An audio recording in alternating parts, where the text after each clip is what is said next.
मेरी बहन जबरदस्ती मुझे अपने पति के साथ सुलाकर खुद सारी रात घर से बाहर रहती। एक रात मेरे जीजू को पता चल गया कि मैं उसकी पत्नी नहीं बल्कि साली हूँ।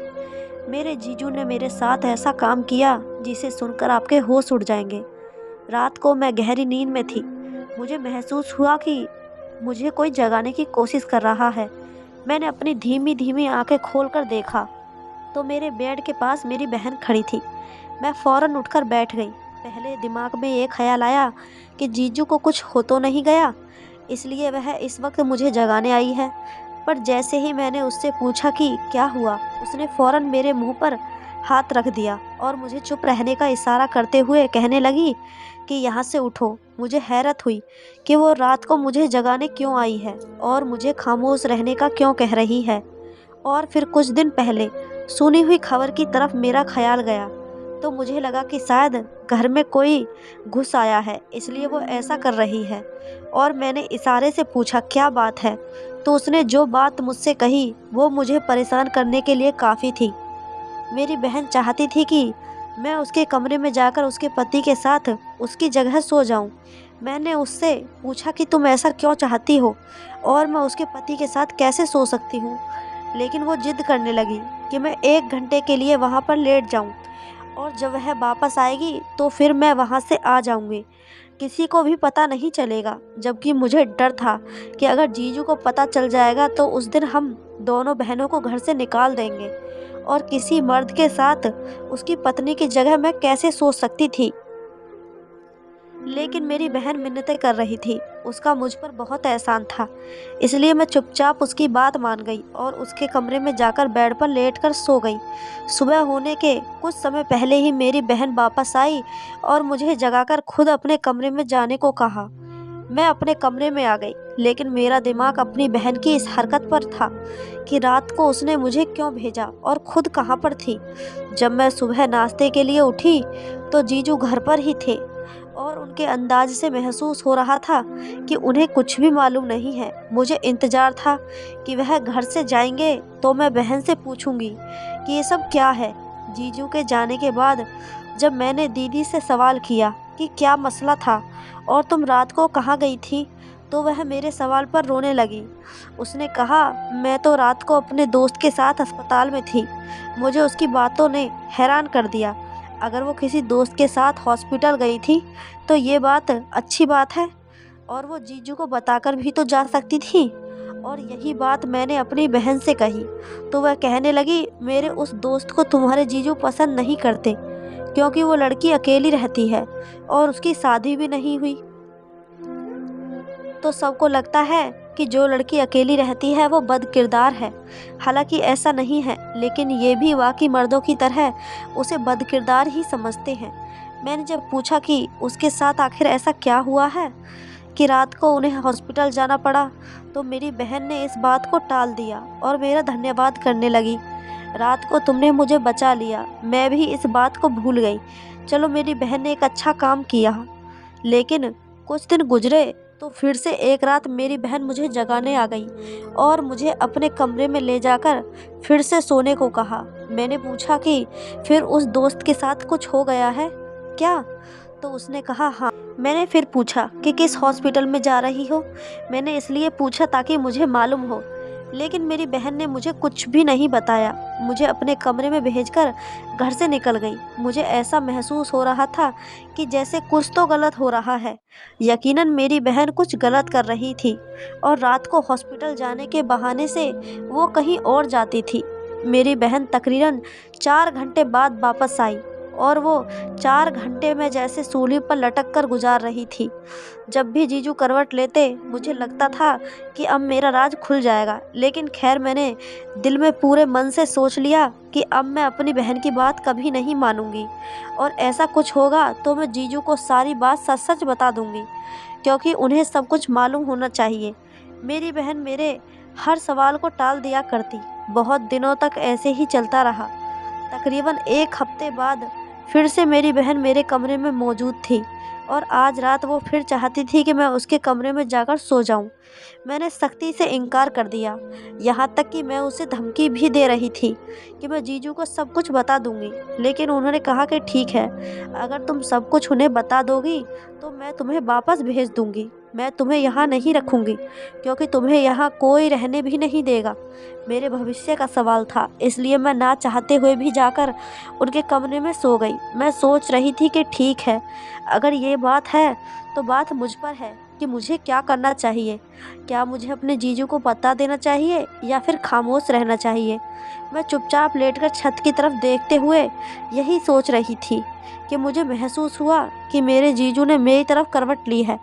मैंने झट से आंखें बंद कर लीं ताकि उन्हें महसूस हो कि मैं सो रही हूँ, और करवट लेकर उनकी तरफ पीठ कर ली।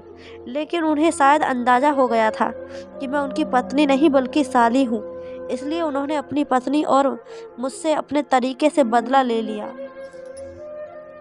मेरा नाम सिया है, हम 2 ही बहनें हैं और हमारा घर एक छोटे से गांव में है। मुझसे बड़ी बहन दिया की शादी एक शहर में हो गई थी और वो अपने पति के साथ शहर में रहती थी। मैंने जब मैट्रिक पास किया तो पार्टी कॉलेज में एडमिशन के लिए फॉर्म जमा करवा दिया क्योंकि हमारे गांव की लड़कियां वहीं पढ़ने जाया करती थीं। लेकिन मेरी बहन ने जिद की थी कि वो मेरे बड़े शहर में एडमिशन करवाएगी और खुद ही मेरे सारे डॉक्यूमेंट्स ले गई और अपने शहर के कॉलेज में जमा करवा दिए। जब मेरा एडमिशन हो गया तो उसने खुद से कहा था कि मैं उसके घर में रहूं या फिर पास में ही रहूंगी। मेरी बहन ने अपने पति और मम्मी पापा को कैसे राज़ी किया मुझे नहीं मालूम था। मैं तो खुश थी कि मुझे एक शहर के कॉलेज में पढ़ने का मौका मिल रहा है और मैं गांव छोड़कर शहर में आ गई।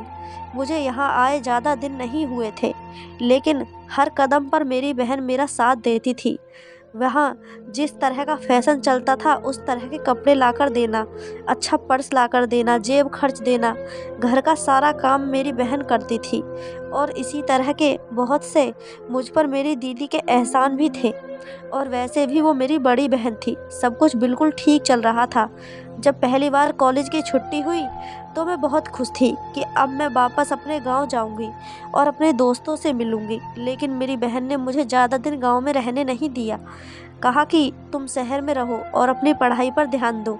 न जाने उसकी जुबान में क्या मिठास थी कि माँ बाबा भी हमेशा उसी का साथ देते थे। मुझे लगता था कि मेरा बहुत ख्याल रखती है, इसलिए इतनी परवाह करती है क्योंकि खुद उसने छोटे कॉलेज में पढ़ाई की थी और शायद वो ये चाहती थी कि उसकी बहन अच्छे से पढ़े और गांव में सबसे आगे रहे। मेरी बड़ी बहन के दिमाग में क्या चल रहा था ये तो मुझे भी नहीं पता था। छुट्टियां अभी कुछ बाकी थीं और गांव से मैं वापस आ गई। मेरे जीजू भी मुझे घर का एक हिस्सा ही समझने लगे थे, इसलिए उन्हें भी मेरी आदत हो चुकी थी। इसलिए वो भी मेरे वापस आने से बहुत खुश थे। और जिस दिन मैं शहर में वापस आई उस दिन थकान की वजह से मैं जल्दी सो गई थी। जब आधी रात को मेरी बहन मेरे कमरे में आई, उसने चुपके से मुझे अपने कमरे में जाकर सोने को कहा और मेरे सवाल करने पर कहा कि मेरी दोस्त हॉस्पिटल में है और उसे मेरी ज़रूरत है। तुम्हारे जीजा उसको पसंद नहीं करते, तुम जाकर सो जाओ ताकि उनको मालूम ना हो। मैं इस बात पर खामोश हो गई और इस बारे में ज़्यादा सोचा नहीं, लेकिन मुझे क्या मालूम था कि इस बार उसकी बात मानकर मैंने अपने लिए बड़ी मुश्किल खड़ी कर ली है और ये चीज़ मेरे ऊपर क्या मुसीबत लाएगी ये सच्चाई मुझे नहीं मालूम थी। इस बात को 1 हफ्ता ही गुजरा था कि दोबारा से मेरी बहन ने मुझे उसके कमरे में जाकर सोने को कहा। अब की बार मैंने उससे बहुत बहस की, लेकिन आखिरकार मुझे उसकी बात को मानना ही पड़ा और 2 से 3 बार यही सब चीज़ें होती रहीं तो मैंने बहस करना भी छोड़ दिया था। और जब वो मुझे जगाती तो मैं खामोशी से उसके कमरे में जाकर सो जाती थी। लेकिन एक दिन मुझे ऐसा महसूस हुआ जैसे मेरे जीजू जाग रहे हैं और उनको मालूम है कि बिस्तर में उनके साथ उनकी पत्नी नहीं बल्कि साली है। मुझे डर लग रहा था और मैं सोच रही थी कि उन्होंने मुझसे सवाल कर लिया तो फिर मैं क्या करूँगी। न जाने कैसे कुछ घंटे गुजरे और मेरी बहन वापस आ गई। दूसरे दिन सुबह मैंने दीदी को बताया कि मुझे लगता है कि रात को जीजू जाग रहे थे और उनको सब कुछ मालूम है। लेकिन मेरी बहन कहने लगी कि नहीं, उन्हें कुछ भी मालूम नहीं है। अगर मालूम होता तो यकीनन वह तुमसे सवाल करते या फिर मुझसे सवाल करते। तुम डरो मत। मुझे उसकी तसल्ली से बिल्कुल भी सुकून नहीं मिल रहा था। मेरा कॉलेज भी शुरू हो गया था और ये सब सिलसिला भी जारी था। मेरी बहन पहले हफ्ते में एक बार जाया करती थी और अब तो हर 3 दिन बाद चली जाया करती है। मेरी बहन मुझे कभी नहीं बताती थी कि वो कहाँ जाती है और मेरे इस सवाल को सख्ती से टाल देती थी। और हैरत की बात ये थी कि वो जिस लड़की का नाम बताती थी उस लड़की को आज तक मैंने कभी नहीं देखा था। न ही कभी वो हमारे घर आई थी और न ही मेरी बहन कभी दिन की रोशनी में उससे मिलने जाया करती थी। मुझे तो शक हो रहा था और मुझे पूरा यकीन था कि जो कुछ वो कर रही है मेरे जीजू जानते हैं, लेकिन मेरी बहन कुछ नहीं बता रही थी। मैंने सोच लिया कि इससे पहले बात खुल जाए मुझे सारी हकीकत मालूम करनी होगी, इसलिए मैंने सारी प्लानिंग करके रखी थी। 2 दिन हो गए थे और दीदी ने मुझे रात को अपने कमरे में जाने को नहीं कहा था, इसलिए मुझे पूरा यकीन था कि आज की रात वो ज़रूर कहेंगी। और जब रात को दीदी ने मुझे जगाया तो मैं चुपचाप उसके कमरे में जाकर बिस्तर पर लेट गई। और मेरी बहन ने जब देखा कि मैं लेट गई हूँ तो वह घर से निकल गई, लेकिन मैंने पहले ही प्लानिंग करके रखी थी, इसलिए मैंने फ़ौरन बिस्तर पर तकियों से अपना शरीर बनाया और दबे कदमों के साथ उसका पीछा करके घर से निकल गई। मुझे इस सब चक्कर में बहुत डर लग रहा था, लेकिन मुझे सच्चाई का पता लगाना था। मुझे नहीं मालूम था कि इसका अंजाम क्या होगा, लेकिन जहाँ मेरी बहन जा रही थी मैं उसके पीछे पीछे जा रही थी। मुझे इस बात की भी परवाह नहीं थी कि मेरे जीजू जाग गए तो फिर क्या होगा, क्योंकि मुझे पहले से ही यकीन था कि वह सब कुछ जानते हैं। गली में बहुत अंधेरा था और मैं अपनी बहन के पीछे पीछे चल रही थी। मैंने काली चादर ले रखी थी और मैं अंधेरे का हिस्सा मालूम हो रही थी। मैं ज़्यादा डरपोक थी, दिल में बहुत डर लग रहा था, लेकिन मेरी बहन बगैर किसी डर के और खौफ के आगे जा रही थी। मुझे यूँ लगता था जैसे उसे एहसास हो रहा हो कि कोई उसके पीछे आ रहा है, क्योंकि वो थोड़ी देर के बाद घूम के पीछे ज़रूर देखती थी। लेकिन मैं अंधेरे में काली चादर लेकर चल रही थी, इसलिए शायद उसे मैं नज़र नहीं आई। मैंने देखा कि मेन रोड पर मेरी बहन एक गाड़ी में बैठकर चली गई। अंधेरे की वजह से मैं गाड़ी का नंबर भी नहीं देख सकी और हैरत की बात यह थी कि गाड़ी के हेडलाइट वगैरह भी मेरे और थी और गाड़ी भी काले रंग की थी। इससे मुझे कुछ भी मालूम न हो सका कि वह कौन सी गाड़ी है, उसका नंबर क्या है। मेरे पास कोई रास्ता नहीं था, इसलिए मुझे वापस आना पड़ा। मैं खामोशी से अपनी बहन के कमरे में आ गई और उसकी जगह जाकर लेट गई। लेकिन मुझे इस बात का यकीन था कि मेरे जीजू जाग रहे हैं, लेकिन उन्होंने मुझसे कोई सवाल नहीं किया और न ही मैंने कोई आवाज़ की। मैं बिल्कुल खामोशी से लेट ही रही। 3 घंटे के बाद दिया वापस आई और उसने मुझे खामोशी से इशारा किया और हमेशा की तरह मैं उठकर अपने कमरे में चली गई। वो अपनी जगह पर लेट गई। मैंने सोच लिया था कि आज सुबह अपनी बहन से फिर सवाल करूंगी कि वह कहाँ जाती है। अगर उसने मुझे कुछ न बताया तो सारी बातें मैं अपने जीजू को बता दूंगी, क्योंकि मैं इस खेल का हिस्सा नहीं बन सकती थी और ना ही बनना चाहती थी। मुझे अपनी बहन पर हैरत हो रही थी कि वह कैसे ये सब कुछ कर रही है, क्योंकि मुझे यकीन था कि वह गलत रास्ते पर चल रही है और उसकी ऐसी कोई दोस्त नहीं है। यकीनन वह 2-3 घंटे के लिए किसी लड़के के साथ जाती है और मैं अपनी बहन के मामले में बहुत गौर कर रही थी। तो मुझे अंदाज़ा हुआ कि मेरे जीजू की सैलरी इतनी ज़्यादा नहीं थी, तो फिर मेरी बहन रोज़ रंग बिरंगे सूट कहाँ से लाती है और मुझे भी पैसे देती है। ये सारे पैसे उसके पास कहाँ से आते हैं। ऐसे ही मैं सोचती जा रही थी। मुझे हर कहानी के साथ कुछ गलत होता नज़र आ रहा था और इसी बात ने मुझे बहुत ज़्यादा परेशान कर दिया था, क्योंकि अगर ये बात खुल जाती तो मेरा भविष्य भी खराब होता और साथ ही बहुत ज़्यादा बदनामी भी होती। और आखिर वो ये सब क्यों कर रही थी। उनकी एक ही ख्वाहिश थी कि उनकी शादी शहर में हो और उनकी ख्वाहिश पूरी हो चुकी थी। तो फिर वो धोखा क्यों दे रही हैं? वो अपने पति के साथ ऐसा क्यों कर रही हैं? ऐसे बहुत से सवाल थे, लेकिन मेरे पास जवाब नहीं था। जवाब मेरी बहन के पास था, जो मुझे बिल्कुल जवाब नहीं देना चाह रही थी। मुझे उस हर सवाल का जवाब चाहिए था। इसलिए मैंने दूसरे दिन सुबह कॉलेज से छुट्टी ले ली और जीजू के ऑफिस जाने के बाद अपनी बहन से सवाल किया कि वह कहाँ जाती है और किसके साथ जाती है। मैंने उससे कहा, मुझे सब कुछ सच सच बता दो, क्योंकि मैं जानती हूँ कि वह किसी गलत रास्ते पर निकली है और कल रात मैं ही उसका पीछा कर रही थी। और अभी अगर उसने मुझे नहीं बताया तो मैं उसके पति को सब कुछ बता दूंगी। मेरी बात सुनकर तो मेरी बहन परेशान हो गई, लेकिन फिर उसने कहा कि अगर मैं किसी के साथ जाती हूँ तो ये मेरा मसला है, तुमको इसमें पड़ने की ज़रूरत नहीं है। मैं तुम्हें यहाँ इसलिए लाई थी कि तुम मेरा साथ दो। मेरा और तुम्हारा चेहरा एक जैसा है, देखने में बिल्कुल समझ नहीं आता है कि मैं कौन हूँ और तुम कौन हो, और तुम्हें ये सब कुछ करना ही होगा जब तक मैं चाहती हूँ। अगर तुम मना करोगी तो मेरे पास एक ही रास्ता है, मैं तुम्हें गांव वापस भेज दूंगी और माँ बाबा को ये बता दूंगी कि तुम्हारे जीजू से किसी किस्म का कोई रिश्ता था, इसलिए मैंने तुम्हें वापस भेजा है। इसके बाद न तो तुम्हें मम्मी बाबा आगे पढ़ाएंगे और न गांव में तुम्हारी कोई इज्जत होगी। तुम्हारे सारे सपने सपना बनकर रह जाएंगे। उसकी इस बात ने मेरी आंखें खोल दी थी। अगर दीदी ने सच में ऐसा कर दिया तो मैं किसी को मुंह दिखाने लायक नहीं रहूंगी। लेकिन मुझे अपनी बहन की खुदगर्जी पर अफसोस भी हो रहा था। उस वक्त रोते हुए मैं वहां से उठ गई, लेकिन अपने कमरे में जाकर सोचने लगी कि दीदी ये सब क्यों कर रही है। वो तो बहुत ही सही लड़की थी, उसकी सारी जवानी मेरे सामने बीती थी। उसने कभी कोई गलत रास्ता नहीं चुना था। हालांकि वह शहर में अकेले पढ़ने भी आई थी। उसने शहर में 3 महीने का कंप्यूटर कोर्स भी किया था। वो अकेली रहती थी, कभी भी उनके बारे में कोई गलत बात नहीं सुनी थी। तो अब वह शादीशुदा हैं, तो ऐसे काम क्यों कर रही हैं? मैं हर तरफ से फंस चुकी थी। अगर किसी को कुछ बताती तो मेरी दीदी मुझे गांव वापस भेज देती, और अगर न बताती तो मुझे अपनी बहन के इशारों पर नाचना था। इसलिए हर रास्ता बंद हो चुका था। मुझे खामोशी से वही करना था जो वो कह रही थी। हालांकि इस काम में मेरा दिल राजी नहीं था, और उधर मेरे जीजू के रंग बदलते जा रहे थे, जो मेरे लिए बहुत ज़्यादा परेशानी की बात थी।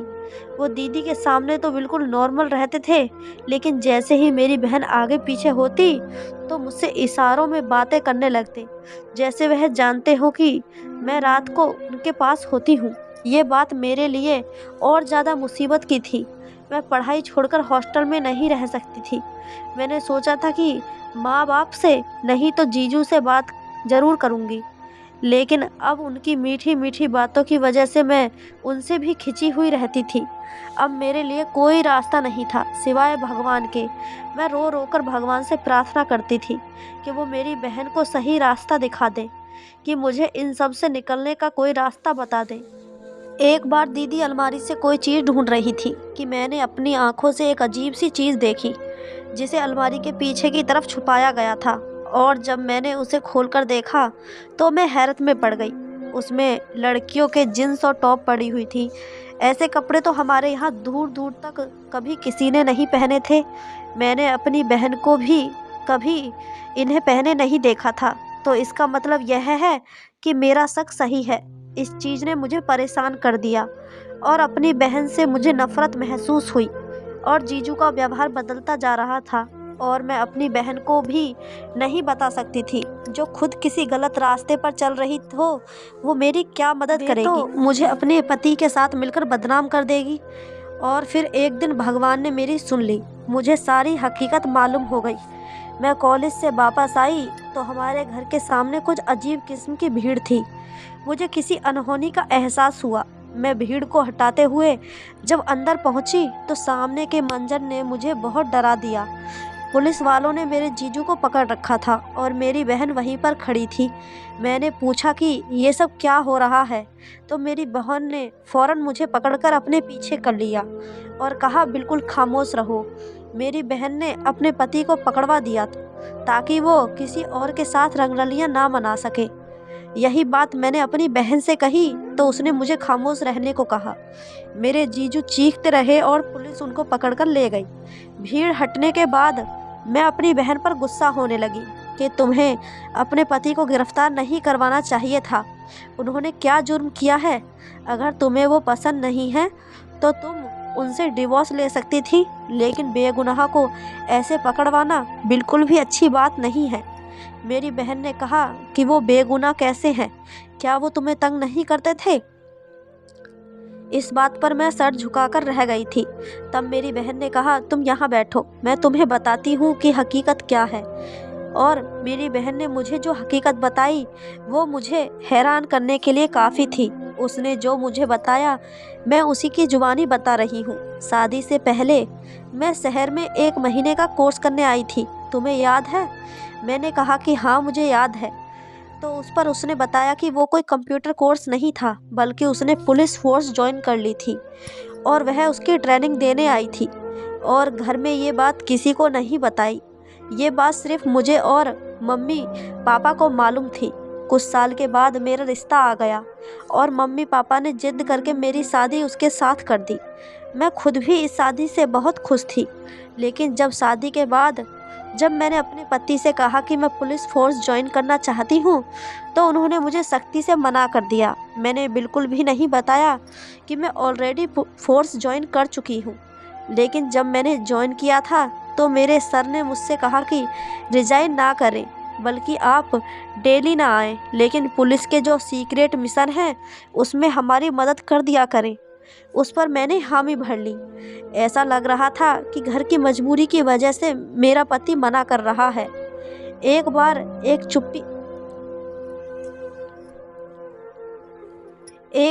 छुपी हुई गैंग के खिलाफ उन्हें सबूत ढूंढना था और अपने पति को बताए बगैर मैंने काम शुरू कर दिया। लेकिन जब गैंग के बारे में मालूम हुआ तो मेरे पति भी इसी गैंग का हिस्सा था, इसलिए पुलिस फोर्स ज्वाइन करने से मना करता था। इसलिए उसने एक जुआ खेलने का फैसला किया और तुम्हें इस्तेमाल करके मैं जो रातों को उठकर जाती थी तो वो मैं अपने काम की वजह से जाती थी। मुझे मालूम है कि मेरे पति सब कुछ जानता था। जो हमेशा मुझे लगता है कि मेरे जीजू सब कुछ जानते थे, वो हमेशा से ही जानते थे कि मैं कहीं चली जाती हूँ। मतलब ये था कि उसकी नीयत तुम पर खराब हो चुकी थी।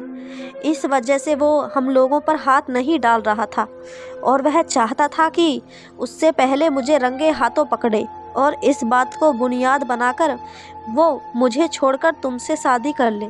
लेकिन मैं उसके हाथ कभी नहीं आई और मैं सब कुछ जानते हुए भी आंखें बंद करके सब कुछ बर्दाश्त कर रही थी, क्योंकि मुझे मालूम था कि इस वक्त जो हो रहा है वह एक जुआ है और आज मैं खुद उसकी गिरफ्तारी की वजह हूँ। मैं अपने पति को खो सकती हूँ, लेकिन अपनों के साथ धोखा नहीं कर सकती। मुझे अपनी सोच पर शर्मिंदगी होने लगी थी। मैं अपनी बहन के बारे में क्या क्या समझ बैठी थी।